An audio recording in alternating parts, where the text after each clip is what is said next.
Wisdom. It's an incredibly valuable asset. Some would say more precious than gold. It's attractive, appealing, admirable. Conversely, a lack of wisdom is the basis of immaturity, blind spots, and bad decisions. Wisdom. It can be gained over time, but it can't be rushed. But wisdom can be shared. That's precisely what we are here to do right now. Today, we are here to hack wisdom, to distill it, to understand it, and to process it. Why? To get better at life. Welcome to The Main Thing.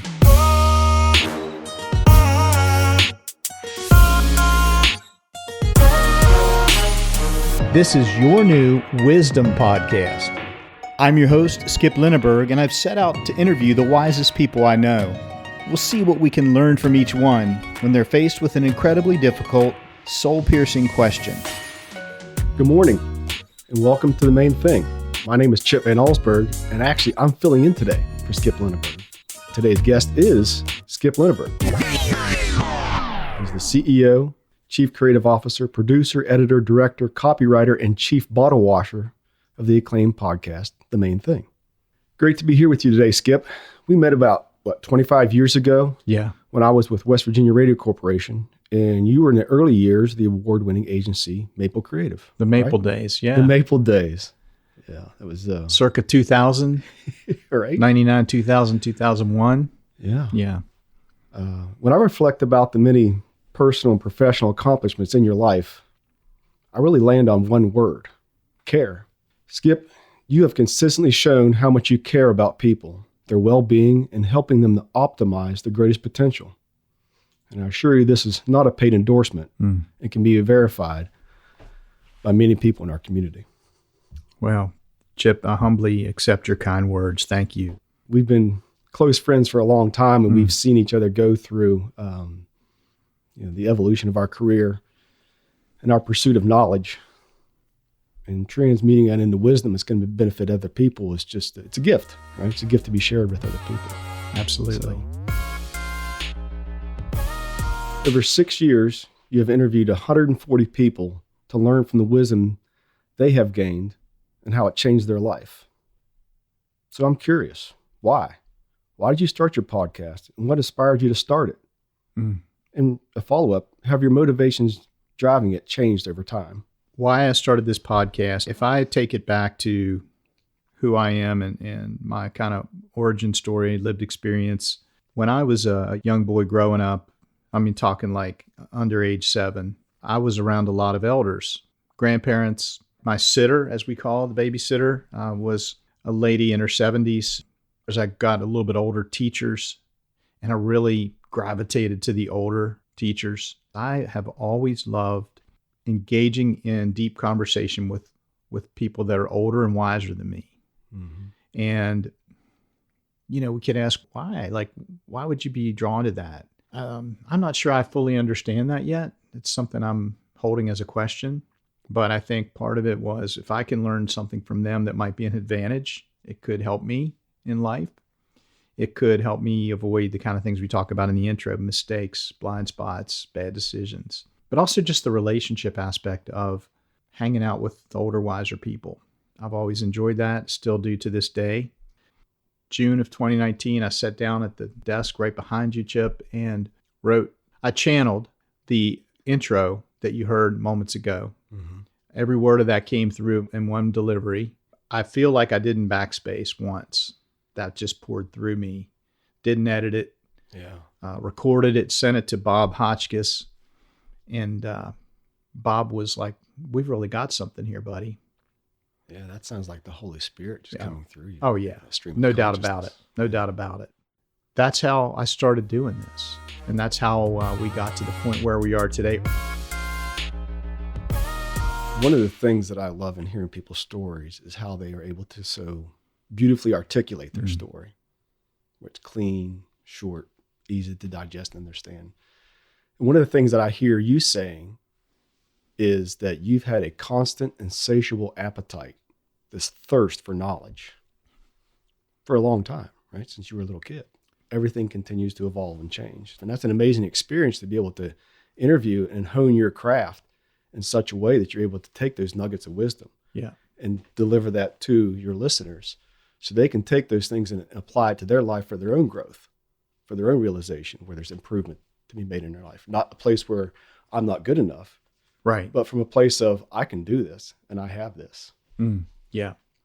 And people, it's not for everybody. My podcast is repetitious. We ask the same question to every guest, every single episode. That's the main question. And it's for people who are growth oriented. Not everyone is growth oriented. Not everyone wants to confront their weaknesses or their shortcomings or their blind spots. Right. And what I find with my audience is that people move in and out because at some point you're like, all right, I'm ready to dig into this. I want to get better. I want to grow. And then maybe you've had enough of that and you need to drift out of that space for a while. And then they come back in. Mm-hmm. So getting better at life, digging into things like healing and faith and resilience and love and relationships, it can be hard stuff. And John and Jane Doe aren't ready to confront that every week, once a week. Yeah. So it's out there for those who are ready and in that space and who are hungry for, questing for wisdom to help them in one of the areas that we've touched on. Now, I've heard you describe your podcast project as a ministry of sorts. Mm-hmm. Tell us more about that, Skip. Pull back the curtain. Mm-hmm. Well, I mean, it's no secret that I'm a man of faith. Mm-hmm. I'm a Christian, and I don't, you know this, and I hope listeners know, I don't try to force Christianity. I don't try to force God or Jesus onto anyone. Mm-hmm. And I respect others. I've had other guests who are Buddhists, who are Hindu. I love them. I love them. Mm-hmm. And we have way more in common than we have different. I think that speaks to the second commandment. Yeah. Love thy neighbors, you love thyself. Yeah, for sure. But as far as ministry goes, I mean, we touched on it already. My delivery of this idea and the opening, the intro that you hear every episode mm-hmm. was, as you mentioned earlier, given to me, channeled through me by the Holy Spirit. Didn't change a word. Secondly, I believe that God gave me this idea, and so I let him lead. And what does that mean? It means that I pray for guidance on this podcast. Mm-hmm. Should I keep going? What should we do differently? Is this guest a fit? Where should we invest more time, energy, and resource? Where should we pull back? God, what glorifies you in this activity? What insights do you want me to amplify? And wisdom, the secular and the spiritual wisdom, the practical wisdom that my guests share isn't holy, it isn't scripture, but it is helpful. And it is a way to sometimes bless a listener with the elevated thinking, the new idea, the motivation, the inspiration that they might need to face a challenge. It is a blessing in the way that sometimes a guest was able to come on and say something that from a deep place in their soul that they maybe hadn't been able to say before, or confront something that they had never spoken publicly about before. And so that's mm-hmm. healing. Yeah. And so helping people heal, I think, is ministry. So you also produce a newsletter, and you've recently launched a new product, the Wisdom Cards. How do these parts fit together? The newsletter, for me, is a creative outlet, honestly. And it allows me to take ideas and wisdom that I've acquired and apply it in the form of a written lesson. Mm-hmm. Probably helps me to process, integrate, and bundle things that I'm learning. Right. Package and deliver those. That's one thing about it. The other is not everyone processes information and not everyone absorbs wisdom in the same way. Right. Some through the ears, some through the eyes, some through the feet. Yeah. Some through the heart. So this podcast, whether it's in audio or video or both, is not going to be the right channel for everyone. And some people want to read a newsletter with a 800 to 1,000 word essay in it because they're readers. Right. So that's the newsletter. The wisdom cards are a product that folks can use to take, well, there's 52 of the 140 main thing wisdom nuggets that my guests have shared. Mm-hmm. 52, one card per week. And it's just a tangible, visible reminder of those wisdom truths that guests have shared over the years. So why 52 cards?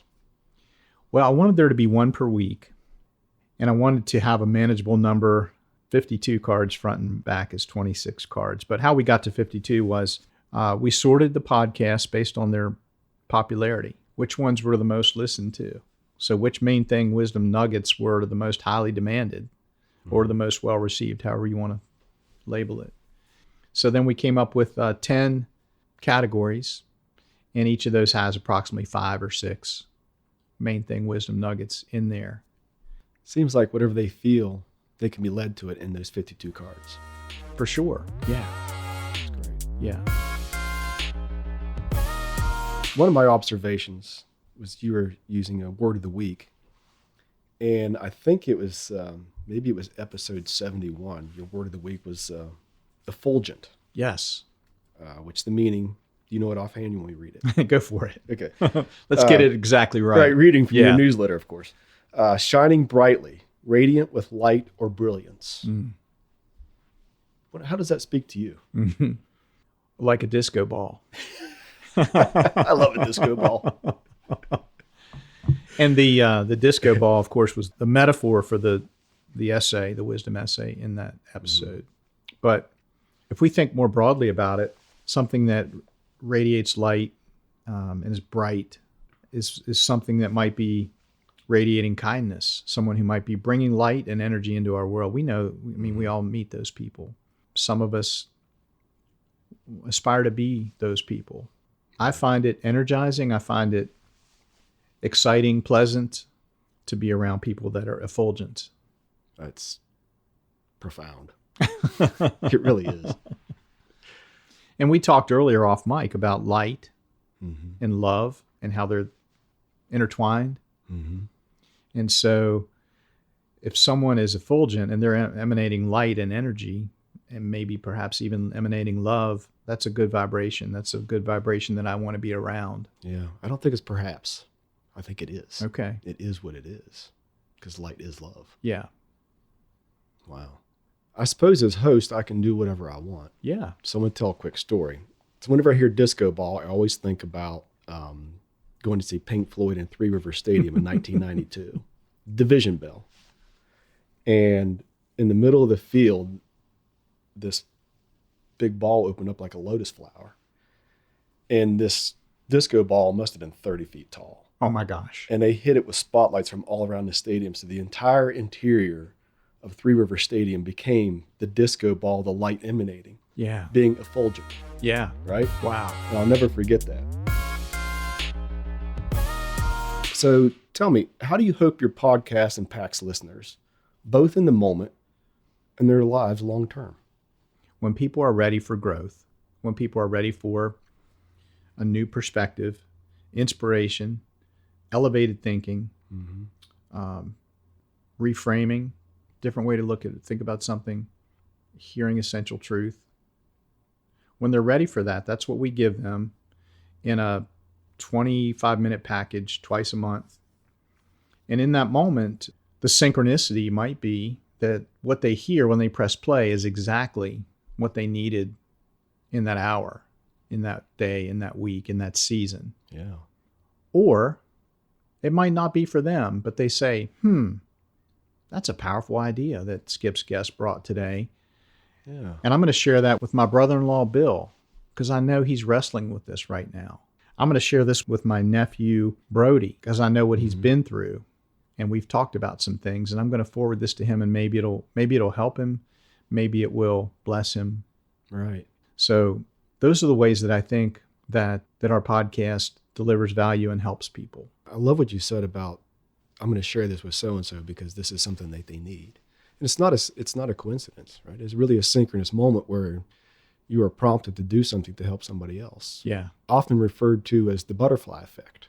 Right. So you listeners who don't know what the butterfly effect is, I highly encourage you to search that up, because when you give that gift to somebody else, it can have an impact on their life, and it can have impact on someone else's life. So what's going on with you personally? What's going on in your life? Lisa and my wife and I, we are learning how to be a couple together in this house without kids here because we've raised two great kids. Right. Sherman and Chloe are grown and independent for the most part. They'll float back in for a summer or a Christmas break. Aside from that, we're learning how to be empty nesters, I guess is what I'm self-editing here. I am trying to rid my vocabulary of the phrase empty nest, replacing it with, this is a reframe, Chip. This is just picked up Wednesday. Spacious nesters. We are not empty. We have more space.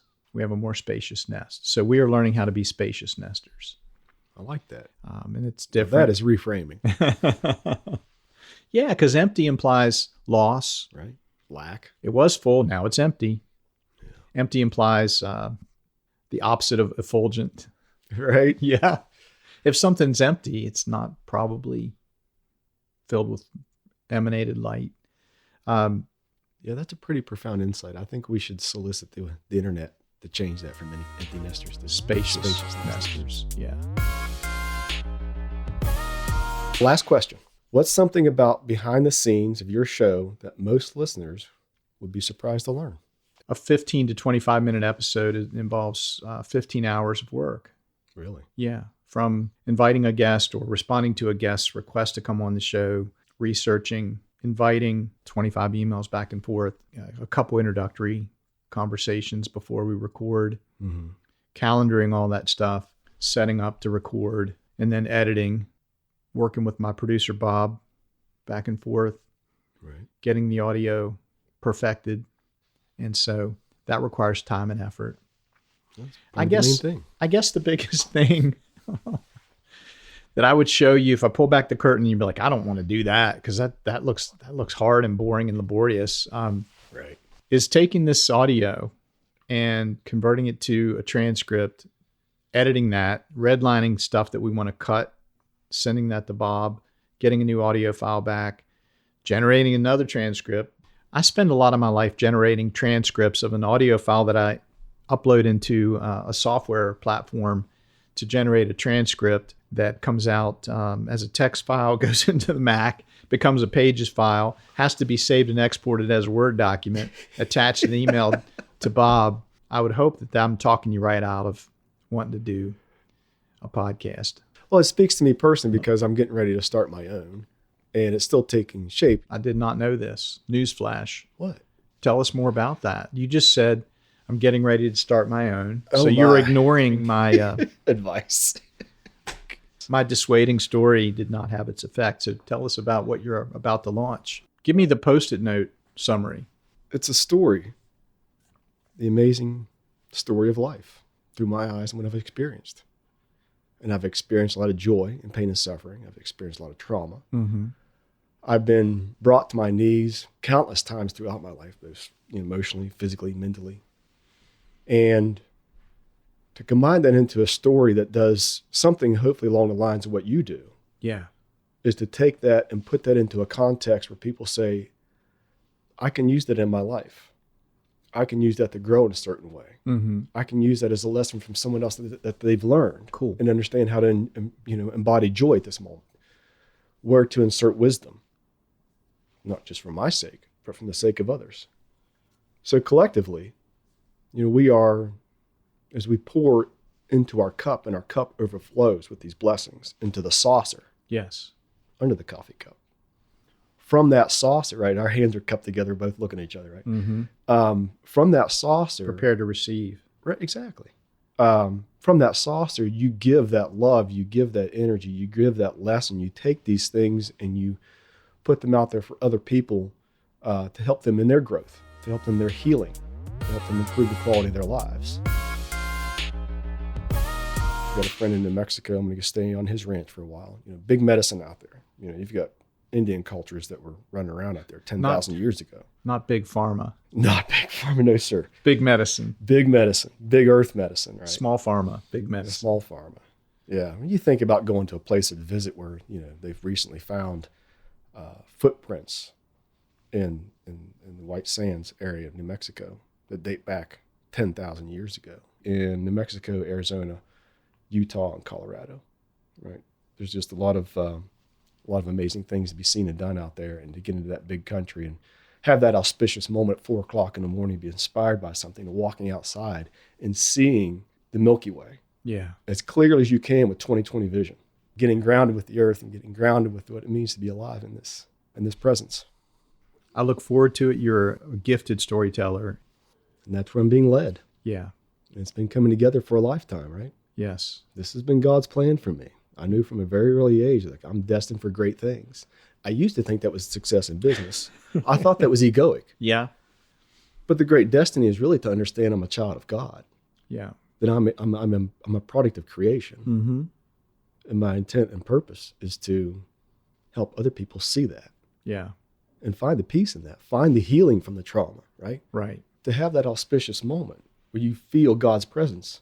You feel God speaking to you. Mm-hmm. You hear God speaking to you. You see God speaking to you through another person. Yeah. Through them being effulgent. Yeah. You being effulgent. There we go. Skip, I just want to thank you for the opportunity to drive 3.5 hours to come visit with you. Mm. I'm very grateful for this.